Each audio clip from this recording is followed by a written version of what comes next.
I am not some wayward student, Beledros. Liliana stepped toward the dragon, Gideon's blade cold in her hand. I do not need your coddling, and I do not need your protection. Liliana's nail dug into her palm. The dragon had to know more than she was letting on, and this was her last hope, Gideon's last hope. Please, he took my death. Please help me give him back his life. Hey everyone, and welcome back to the Ether Hub. I'm Simon, bringing you another tabletop tale. Today, I, being a professor at the Laurelhold College in the prestigious Strixhaven School of Mages, would like to present to you the continued story of Strixhaven. In our last lesson, we learned of the ever-growing threat presented by the Oriq, a group of exiled mages using forbidden magic to disrupt Strixhaven. It seems the other professors at the school may be more focused on their curriculums and tests to pay the Oriq any real attention, except for one, Professor Onyx, who is actually Liliana Vess in disguise. Though Liliana does want to deal with these Oriqs, she has her own purpose to fulfill in Strixhaven first, the reason she came to her old school in the first place. Now, as a professor, I really shouldn't gloat over my students, despite so many of you, in a theory video of mine, calling me crazy or worse, saying I was wrong. Now go back and watch my video called Liliana's Lesson, because today's lesson proves that I was 100% right. Liliana Vess is looking to resurrect the fallen hero, Gideon Jura.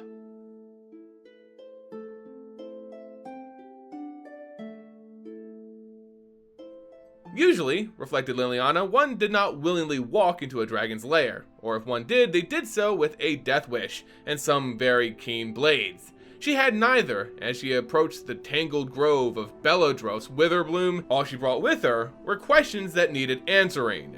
She pushed aside a low-hanging bough, trying to make as much noise as possible. Sneaking up on a dragon was an even worse idea than visiting one. But the nest was empty, just a broad patch of foliage pressed flat into the earth, and Liliana felt relieved in spite of herself. Nicol Bolas is gone. What am I shrinking from? The lair was surrounded by dark-leaved trees, leaning over the divot in the earth like jurors. The scent of decay mingled with fresh earth, but Liliana knew that Beledros had a formidable collection of arcane writings tucked away. Glowing spheres of various sizes lay tucked into massive root structures, protecting their contents from the humid air. Maybe there was something in the books and scrolls that could help her bring Gideon back. Liliana peered into one of the globes, careful not to get stuck in the thick mud underfoot. She was looking through her fifth sphere when the sound of wings brought her attention to the sky. Liliana took a deep breath and remembered to adjust her professor's uniform as the shadow of Beledros Witherbloom passed over her. Beledros circled the spot twice before landing with an earth-shaking tremor. She folded back her black feathered wings as she studied Liliana with those eerie bright eyes. Taiva may be harsh at times, but surely dealing with him is not as troublesome as trekking all the way out here, Professor. What I need isn't something the director can help me with. Beledros gave what Liliana thought was a curious look. I found some of your work on etheritic reincorporation. Liliana pulled a pointed piece of metal from her pocket. It was the only piece of Gideon she had, a tip of one of his blades on his surl. What would it take for such methods to work on humans?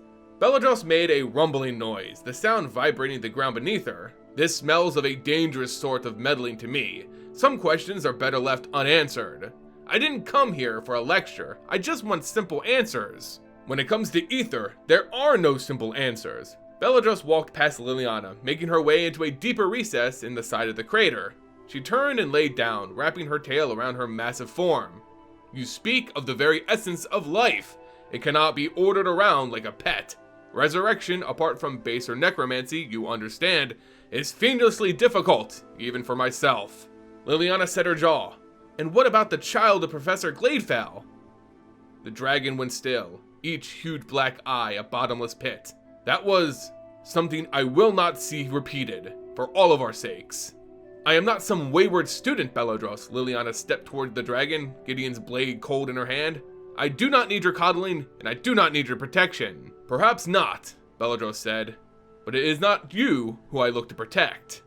What do you care about humans anyway? I imagine we seem little more than insects to you. None of the founders have even been to the university in years. The dragon turned her head and closed her huge, heavy-lit eyes.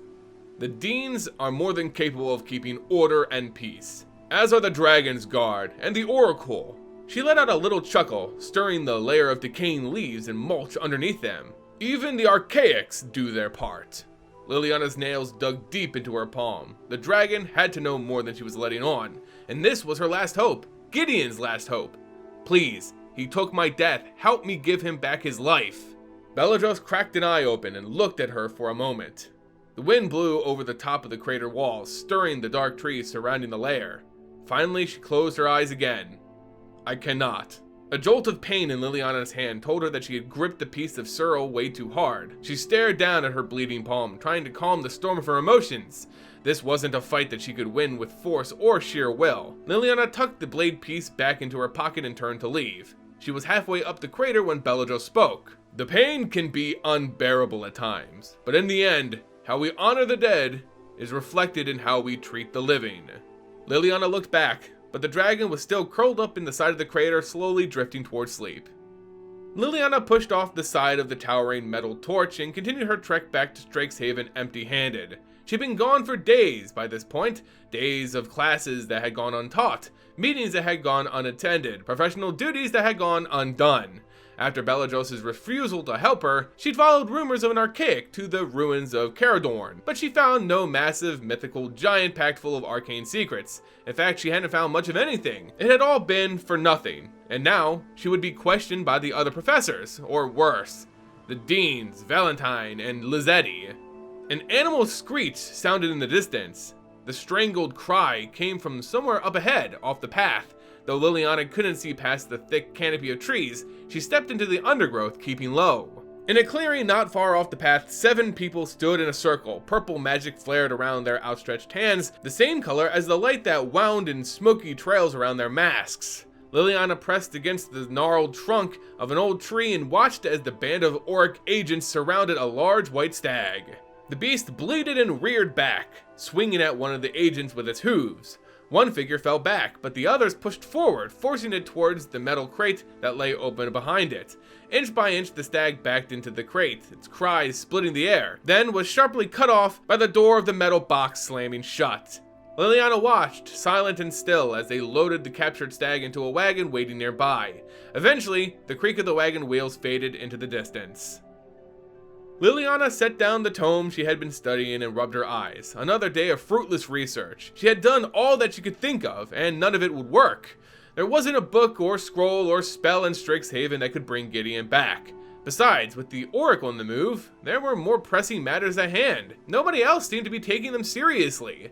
She glanced out the window behind her desk. In the distance, the suns had begun to slowly descend towards the horizon. Light glinted off the floating stones of the dawn bow, and Liliana stared at the star arch, her gaze tracing its curves down towards the buildings of the main campus. She had come here to find a way to bring Gideon back, nothing more and nothing less. But if she hadn't been here, she wouldn't have seen the Oriq agent in the biblioplex. Liliana hated the idea of destiny. She always thought of it as someone else telling her what to do, just another heartless master. Gideon, however, had been a great believer in being in the right place at the right time. Maybe it was time she learned a lesson from him. There was only so much she could do alone, though. Even if the mage students spent their free time blasting each other across the campus, they weren't prepared for what was coming. She needed help. She needed power. A flash of gold outside her window caught her eye. Liliana leaned forward. A group of young students ambled past her office. One of them stood out, her blonde hair shining in the dim light as it fell over the shoulders of her Prismari uniform. Rowan Kenrith held her Witherbloom friend's attention as she gestured wildly, her sword bouncing against her leg as she led the group further down the walkway and out of sight. Liliana sat back in her seat. Maybe it's time to take my role as professor a little more seriously. Alright students, so as a wise mentor once said, how dem apples taste, So, it's true that Liliana Vess is so guilt-ridden by Gideon's sacrifice that she has returned to Strixhaven seeking knowledge on how to bring him back. And apparently there is a way, although the magic seems dangerous and coveted by an Elder Dragon. Liliana must have known her old college of Witherbloom and its dragon founder of the same name must have had access to some sort of powerful spell that could bring Gideon back, and although that seems to be the case, much like Pet Cemetery, the price may be a little bit higher than Liliana knows, as the Dragon Beledros tried to explain. For now, Liliana looks to pivot to the Oriq threat. The secrets of Gideon's revival will still be there only if the Oriq don't destroy it. But this isn't a fight that she can win alone. These are powerful mages using forbidden magic after all. She can't call on the Gatewatch or anyone else for that matter since, she's supposed to be dead and all that. So she looks towards planeswalkers she knows to be in Strixhaven. The young Will and Rowan Kenrith, hoping to be their personal teacher against the dark arts. Everyone, class is out of time for today, and as a pop quiz, please let me know in the comments below what you think of the story thus far. For some extra credit, be sure to leave the video a like, subscribe, and tick that notification bell. Want to be a teacher's pet? Be sure to check out our Patreon page linked in the description below. As always, students, thank you all so much for attending Lorehold College, and until next time, class dismissed.